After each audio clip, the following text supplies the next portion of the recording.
Welcome to the Darkstream. Voxday, voxday.blogspot.com, and of course, Castelia House and Arcaven Comics. Thanks for tuning in.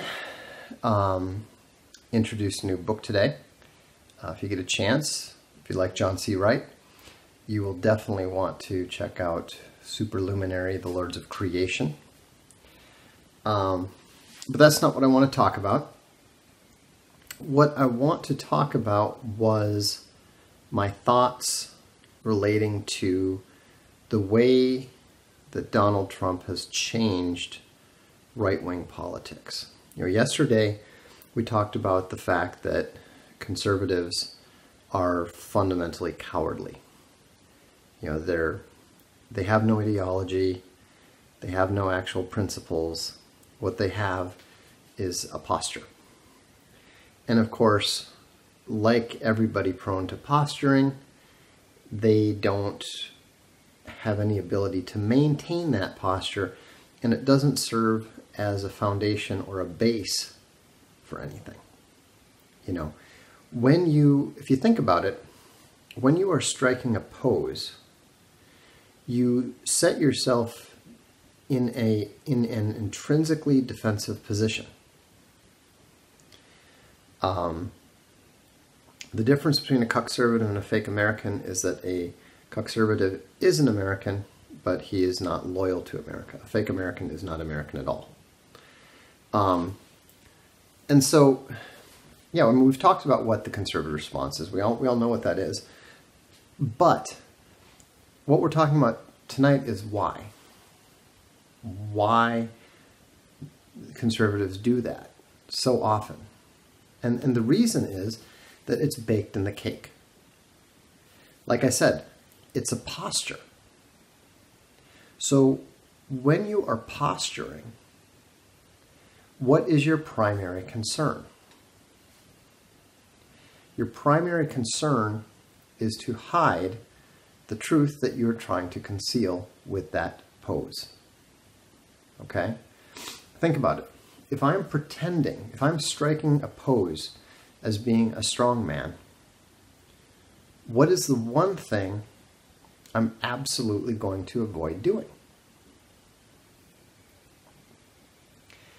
The one thing I'm absolutely going to avoid doing is having my strength put to the test. And so you're not only putting yourself, when you set yourself up with a posture, you not only put yourself in a fundamentally defensive mindset, but you also put yourself in a position where you have to be evasive. This is what confuses people quite often, for example, when they first encounter me, or when they first encounter my blog. They assume, because they are prone to posturing and posing themselves, they assume that I must be doing the same thing. And that's why you see time and time again posers like Matt Walsh, posers like Ben Shapiro. They talk about, I'll debate any Trump defender. And then someone like me steps forward. Someone like Mike Cernovich steps forward. We say, okay, fine. We'll debate you. I'm a Trump defender. And what is their reaction? They immediately backpedal. They immediately retreat because they're posturing. They don't actually want to be tested.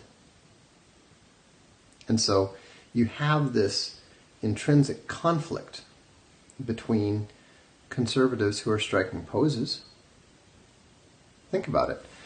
How many conservatives are willing to be tested on their moral principles? Because a conservative sets himself apart from the liberal by saying, well, I'm a moral person. I'm a conservative, therefore I'm a moral person. But if you start pressing on their morality, their personal morality, their behavior, and so forth, they immediately have to go into evasive mode. Why? Because they're posturing. All right. That's why posturing is such a bad idea. Save the bluffing for poker. Okay? There's far too many variables. There's far too many details to keep track of if you're going to posture and preen and try to present a false front. Now, of course, the problem is that marketing tends to be it tends to be an activity that almost forces some degree of posturing, some degree of falsity. And that's just the nature of marketing. Because, first of all, you want to put your best foot forward. You have to put your best foot forward if you're going to compete. But you also have to, you can't bore people with the detailed truth. When we talk about John C. Wright's new book, I'm not going to bring up the fact that, some of the names are going to be difficult for the average person to keep track of because they're long and Latinish and complicated. Okay, I'm not going to point out that a fair amount of the very high science terminology is probably nonsense. I don't actually know, because frankly, I don't have the scientific background to be able to say, oh yeah, that's actually very soundly based, or that isn't. But some of it, I suspect he just made it up. That's fine. It's a novel. It's fiction. But when people want to talk about it as hard science fiction, how hard is that science? I don't actually know. But that's not going to stop me from talking about it as a hard science fiction novel as compared to a soft one. So, in any event, I think it's important to understand that when you try to preen and posture and pose, as so many conservatives do, then you're setting yourself up for trouble. You're setting yourself up for a lifetime of retreat. You're setting yourself up in a fundamentally defensive position. I was thinking about this today because I was playing. It was actually really fun. I finally got back to playing Advanced Squad Leader with my son. We haven't played in, must be over a year. But it was funny because he set up, Advanced Squad Leader, just so you know, is this incredibly detailed World War II game. Tactical squad level stuff. And it was funny because he was setting up as the Americans. I was setting up with the Germans. And he set a really strong forward defense. And that can be effective with the Americans because they bounce back quickly. They break. He had pretty elite troops, but they break relatively easily, but then they come back fast. Their morale goes up when they're broken. But what he failed to factor in was that I had a tremendous amount of firepower. So he set up a very strong forward defense, and with my tanks, my machine guns, and my infantry, I managed to basically completely break his front line. Now, I'm a pretty aggressive attacker, and so, he and I both know that he's in trouble now. But the important thing, the reason I bring this up, is because it's an analogy for why you don't want to set yourself up in an intrinsically exposed position. You might think that your defense looks strong. He was in stone buildings. He had strong units set up. He had good leadership. But the problem is that he was exposed to all of my firepower. All right? And so when you set yourself up in a defensive position that is based on any degree of falsity, any degree of posing and posturing, it is going to it's going to come under attack. And even if you're not exposed, you're going to be forced into evasion and retreat. And we see this time and time and time again. And so, that's one of yes, it's a house built on sand. That's one of the things that's genius about the God Emperor. Because what Donald Trump does is he always counterattacks.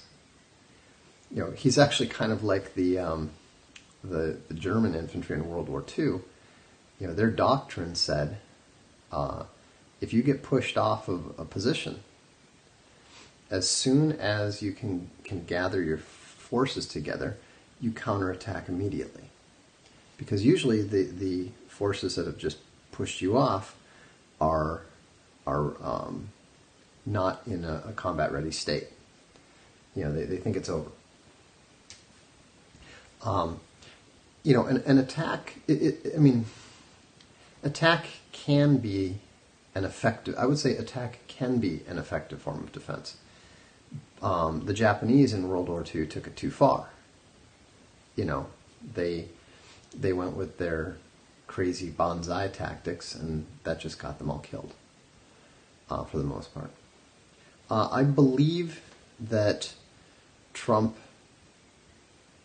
is following his instincts, but that he understands them better than most people think. He may be a emotionally reactive guy. All the reports coming out of Reince Priebus and all the insider stuff talking about how he's tends to get angry and yell and perhaps be a bit emotionally incontinent is probably legitimate. But the thing that people forget is that just because you're angry, just because you're yelling, doesn't mean that you are out of control. It doesn't mean that you don't know what you're doing. And in fact, he might be one of those guys who uses that to his advantage. He's certainly grown up in a New York culture where the artful use of anger is pretty common. And that was a good observation. It's true, Trump is not... Trump doesn't necessarily favor the attack. He tends to be a counterattacker. I appreciate that because that's kind of how I tend to be myself. My first instinct is not to go looking for trouble. My first instinct is to leave people alone, to want to be left alone. Of course, as various SJWs have learned from the gaming world to the media to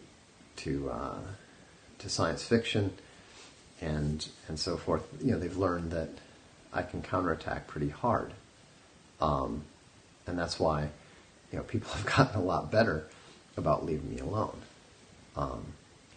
But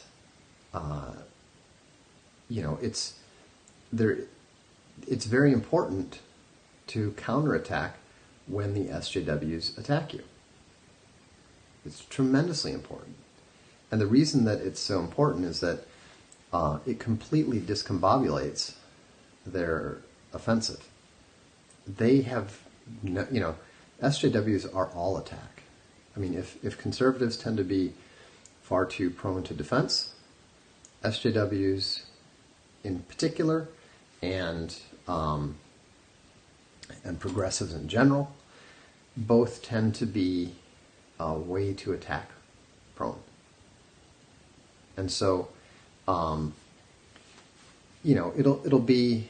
I mean, that's why SJWs are always pushing you to quit. They're always pushing you to resign. And so, it's these guys. I mean, but look at them. Look at the kind of statements they're coming up with. Trump is mentally ill. No, he's not. I mean, do you really think that you got rolled that badly by a crazy guy? Those are that's either projection or it's just, denial. They find it very difficult to believe.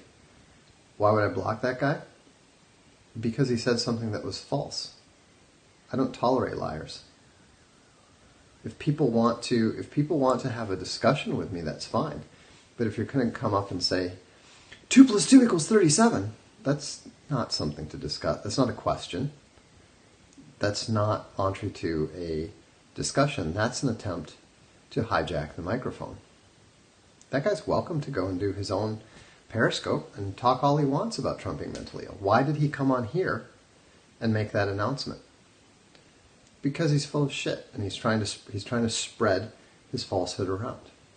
He's trying to create a false narrative. And I don't tolerate false narratives on my blog, here, anywhere else. You can believe whatever you want to believe. You can ask me whatever questions you want. But, I literally wrote the book on that sort of behavior. Yeah, I think Jordan Peterson is probably right.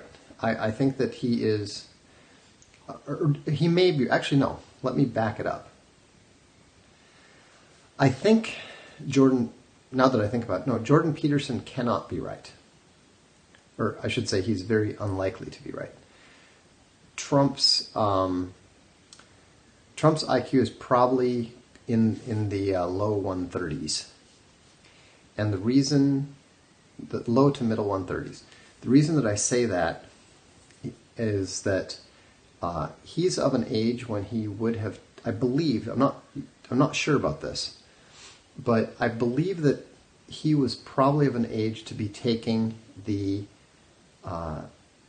PSATs. I'm not sure if they were around when he was applying to colleges and so forth, but I'd have to look it up.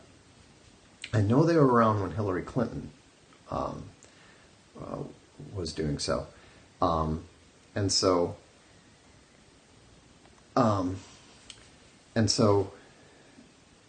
since he was not national merit, to the best of our knowledge, that means his IQ cannot be at the level that was required to be the top, whatever it is, 1,500 students in the country that year. Hillary Clinton was national merit. I was national merit. A number of my friends were. My uncle was. PSATs were around. Yeah. So we can say with a fair amount of authority that Trump's IQ cannot be that high. That's also why, by the way, Obama's IQ was nowhere nearly as high as people tried to claim it was. He didn't even achieve the lower standard that black students were allowed to receive awards for. And so, I think when I looked at that, I concluded that Obama's IQ is probably in the 116 range, which is smart. Don't get me wrong. 116 IQ is a full standard deviation above normal. Obama's a smart guy, but he's nowhere near the extremely intelligent guy that he was portrayed as being. And of course, anyone who has read the book that he supposedly wrote would know that Hillary was actually much smarter than Obama, and so Hillary was extremely intelligent. She was actually more intelligent than Bill Clinton, and she's also an excellent excellent example of the limits of intelligence. You know, and so, that's not necessarily true. I know plenty of people. I know people who have IQs that are over 150 who don't lack humility. The thing is that you might not know that they're that intelligent. And the highly intelligent are very, very unlikely to win elections. Just so you understand, there is virtually no one,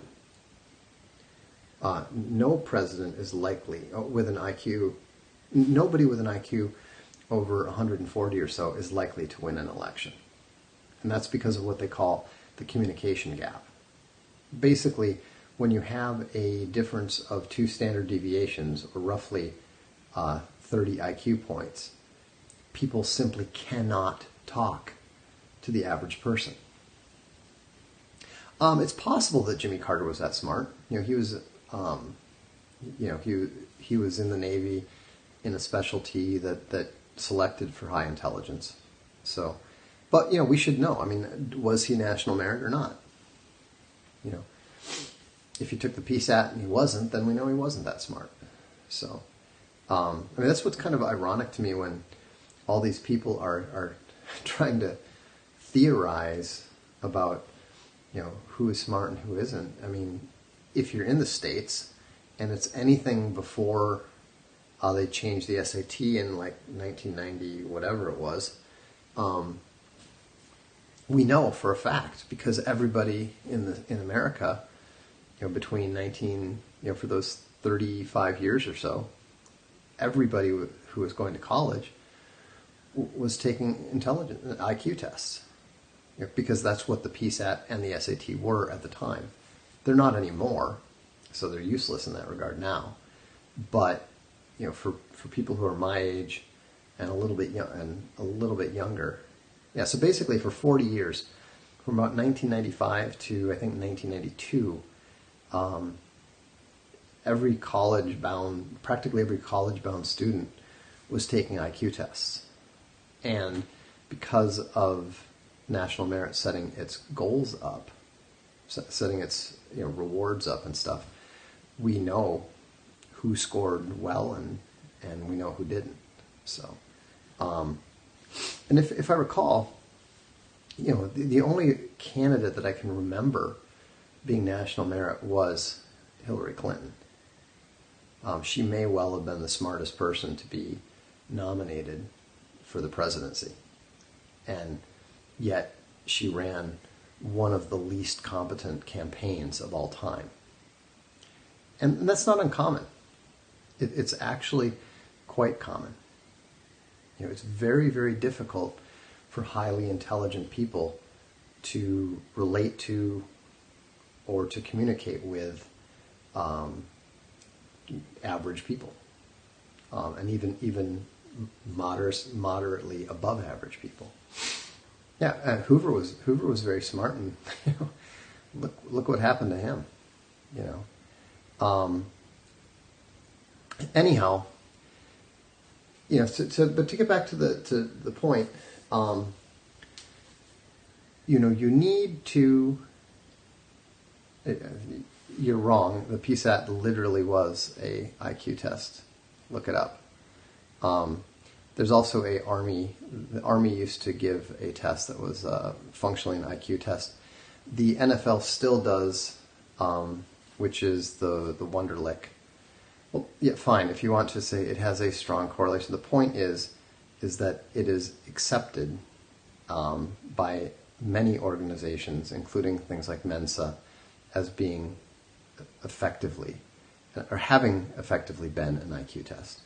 Now, if you want to quibble about the differences and stuff, go do it somewhere else. I'm not interested in that. The point is that we know roughly what people's limits were, and we know that if somebody did not, you can't be talking about somebody having an IQ in the 140s if they didn't even qualify for national merit.